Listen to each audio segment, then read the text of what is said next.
ಸಂಘಟನೆಗಳ ವಿರುದ್ಧ ಹಾಕಿರುವ ಪ್ರಕರಣಗಳನ್ನು ವಾಪಸ್ ತೆಗೆದುಕೊಳ್ಳಲು ಸಿಎಂ ಸಿದ್ದರಾಮಯ್ಯ ಹೇಳಿದ್ದಾರೆ. ಆ ಹಿನ್ನೆಲೆಯಲ್ಲಿ ಈ ದಿನ ಸಿಹಿ ಹಂಚಿ ಸಿಎಂಗೆ ಅಭಿನಂದನೆಯನ್ನ ಕನ್ನಡ ಕಾರ್ಮಿಕ ರಕ್ಷಣಾ ವೇದಿಕೆಯವರು ತಿಳಿಸಿದರು.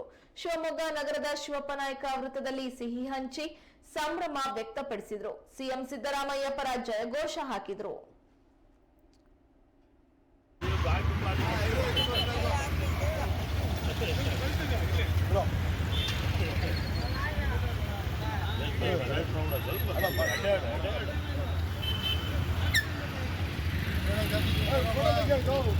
ಸಿದ್ದರಾಮಯ್ಯಗೆ ಜಯವಾಗಲಿ, ಜಯವಾಗಲಿ, ಜಯವಾಗಲಿ, ಸಿದ್ದರಾಮಯ್ಯಗೆ ಜಯವಾಗಲಿ.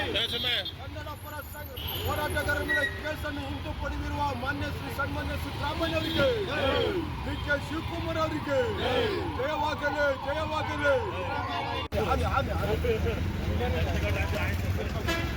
ನೆಚ್ಚಿನ ನಾಯಕರಾದ ಸನ್ಮಾನ್ಯ ಸಿದ್ದರಾಮಯ್ಯನವರು ವಿಧಾನಸೌಧ ಮುಂದುಗಡೆ ನಮ್ಮ ಕನ್ನಡ ತಾಯಿ ಭುವನೇಶ್ವರಿ ಪ್ರತಿಮೆ ಅನಾವರಣಗೊಳಿಸಬೇಕಾದ್ರೆ ಅಲ್ಲಿಗೆ ಬಂದಿರುವ ಸಿದ್ದರಾಮಯ್ಯನವರಾಗಿರ್ಬೋದು, ನಮ್ಮ ಡಿ.ಕೆ. ಶಿವಕುಮಾರ್ ಆಗಿರ್ಬೋದು, ಏನು ಇಲ್ಲಿವರೆಗೂ ನಮ್ಮ ಕನ್ನಡ ಪರ ಸಂಘಟನೆ ಹೋರಾಟಗಾರರ ಮೇಲೆ ಏನು ಕೇಸ್ ಹಾಕ್ತಿದ್ರು, ಮಾದಾಯಿ ಯೋಜನೆ ಆಗಿರ್ಬೋದು, ಗಡಿನಾಡುಗಳ ವಿಚಾರ ಆಗಿರ್ಬೋದು, ಕಾವೇರಿ ನದಿ ಹೋರಾಟ ಆಗಿರ್ಬೋದು, ಹಲವಾರು ಹೋರಾಟಗಾರರ ಮೇಲೆ ಹಲವಾರು ಕೇಸ್ಗಳನ್ನು ಹಾಕ್ತಿದ್ರು.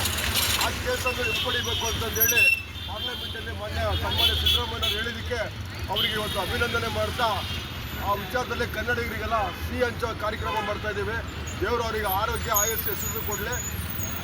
ಇವತ್ತು ಕರ್ನಾಟಕದ ಮುಖ್ಯಮಂತ್ರಿ ಏನಾಗಿದ್ದಾರೋ ಮುಂದೊಂದು ದಿನ ಭಾರತದ ಪ್ರಧಾನಮಂತ್ರಿ ಆಗಿ ಅಂತ ಸಂದರ್ಭದಲ್ಲಿ ಹೇಳ್ತಾ ಇದ್ದೀನಿ.